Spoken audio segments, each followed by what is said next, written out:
हामीलाई चाहिने चाहिँ सेटअपहरू भनेको यति नै हो र बढी से बढी एउटा मोबाइल फोन चाहिन्छ गाइजहरू।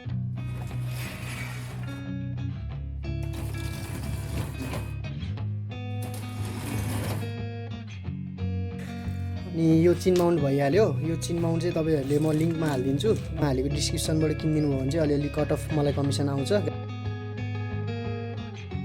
गाइजहरू। त्यहाँबाट यसो किनिदिनु होला चाहियो भने चिन माउन्टको लागि है। र सेटअप चाहिन्छ। अनि चाहिने भनेको हामीलाई एउटा माइक हो र माइकको लागि चाहिँ अहिले मैले युज गरिरहेको यो ल्याब्रालियर माइक्रोफोन हो है। क्यामेरा सेटअप गरौँ है, क्यामेरा माइक सबै सेटअप गरेर हेर्नुपर्छ है त गाइजहरू। चिन माउन्टलाई सेटअप गरौँ र यसरी सेटअप भइसकेपछि चाहिँ अब यसले मोबाइल होल्ड गर्ने भयो, एकदम बलियो हुन्छ है। यो मजासँगले होल्ड हुन्छ है गाइजहरू। यसरी नै अब जुनै पनि मोबाइल अड्किन्छ यसमा चाहिँ है। तपाईँहरूको आइफोन जेसुकैहरू पनि झर्दैन, एकदमै बलियो छ।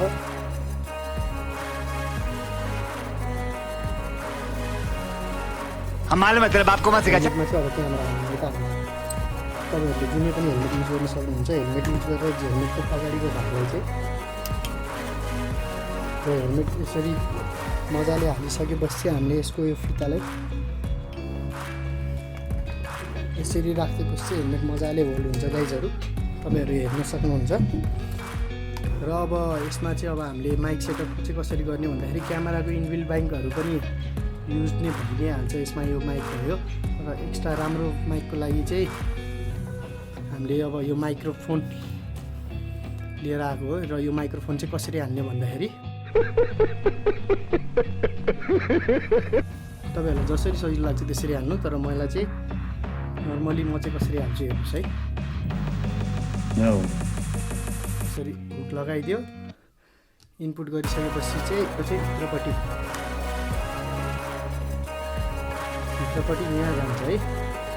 जति पनि यो एक्स्ट्रा तारहरू छ है, एक्स्ट्रा तारहरू चाहिँ के गर्ने भन्दाखेरि यसलाई चाहिँ लसक्क लगाएर हेलमेटको भित्रतिर हाल्ने है गाइजहरू।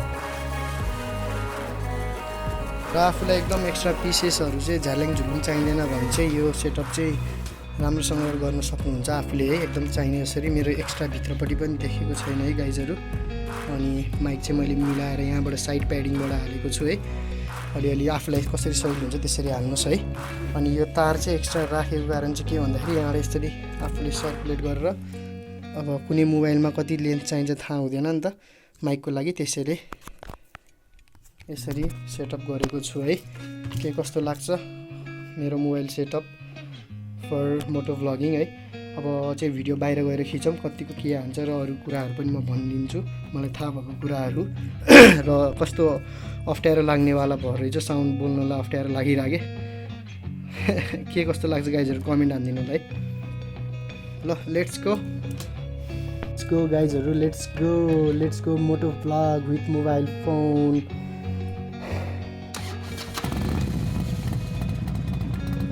यो चाहिँ नर्मल भिडियो है। यो नर्मल मैले केही पनि मोबाइलको सेटिङ्स चेन्ज नगरिकन मोबाइल फोनबाटै खिचिरहेको भिडियो हो है गाइजहरू। र यो मोबाइलको भिडियो खिचिराख्दाखेरि जस्तो अहिलेको भ्यू एङ्गल अलि नराम्रो आएको छ, यसलाई अलिकति इभेन्ट यति गर्न मिल्छ नि हो। मोबाइलमा चाहिँ के हुन्छ भन्दाखेरि अब मोबाइल अनुसारको फरक हुन्छ हामीसँग चाहिँ है यो सेटिङ्स भनौँ न।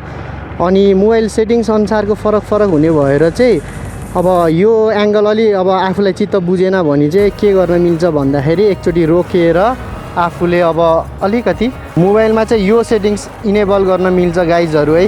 अब अघिको र अहिलेको एङ्गलमा कति डिफ्रेन्ट देख्नु भइरहेछ भन्ने कुरा हेर्नुहोस् तपाईँहरू पनि होइन। अनि मैले भने त मोबाइलमा धेरै नै सजिलो हुन्छ है। अब म तपाईँलाई एकछिनमा अहिले क्यामेराको हुन्छ नि, यो चाहिँ मैले एकजना दाइको फोनबाट खिचिरहेको हो है। यो एङ्गल चाहिँ जस्तो यसमा मैले जति ढल्काउँ यति नै ढल्काए पनि मजाले ल यत्तिको ढल्काउँदाखेरि पनि कस्तो मजाको एङ्गल आइरहेछ नि होइन। हो मोबाइलमा फरक त्यही मात्रै हुने हो गाइजहरू। त्यही भएर मोबाइल सेटअप हुन्छ नि, मोबाइल सेटअपबाट मोटो भ्लगिङ गर्न पनि एकदमै इजी हुन्छ है। तपाईँहरूले पनि ट्राई गर्न सक्नुहुन्छ। र त्यति भन्दै अब ओरिजिनल उमा हेरौँ न त। अब मेरो फोनबाट चाहिँ अलिकति वाइड एङ्गल नआउने भएर त्यस्तो क्वालिटीको अलि आउँछ है, तपाईँहरूलाई थाहा नै छैन होला। अब जतिजनाले मेरो भिडियो हेरिराख्नु भएको छ उहाँहरूलाई चाहिँ थाहा छ कि मेरोबाट अलिक क्यामेराको एङ्गलहरू मिलिरहेको हुँदैन, किन भन्दाखेरि मेरो मोबाइलमा यो वाइड एङ्गल छैन क्या, वाइड एङ्गल लेन्स छैन त्यसैले हो। अनि अब घुमाएर फेरि जाउँ यही वाइड एङ्गलमै है। अनि कतिको स्मुथ आइरहेछ त भिडियो कमेन्ट पनि गरिदिनु होला र मजाले ल।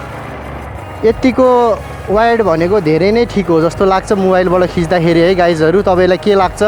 यो चाहिँ अब कसैले पनि स्पोन्सर्ड भिडियो होइन, तर यो अहिले मैले खिचिरहेको भिडियो चाहिँ स्यामसङको M32 कि कतिमा हो है, एक्ज्याक्टली मलाई फोनको आइडिया भएन कुन चाहिँ हो।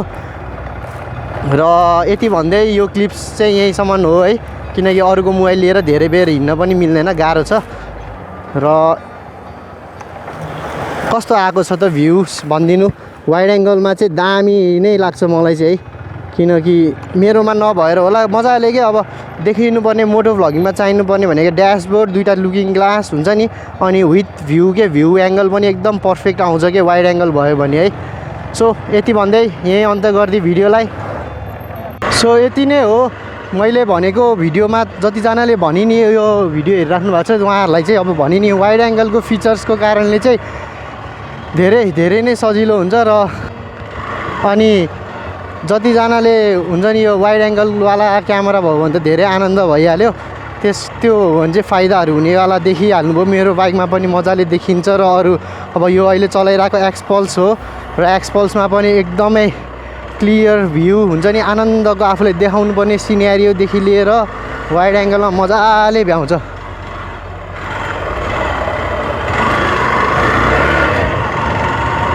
र यो बाइकमा मात्रै होइन, अब स्कुटरमा पनि ट्राई हानौँ कतिको एङ्गलले फरक पार्दो रहेछ त हेर्नु सक्नुहुन्छ है तपाईँहरूले भिडियो मजाले। ल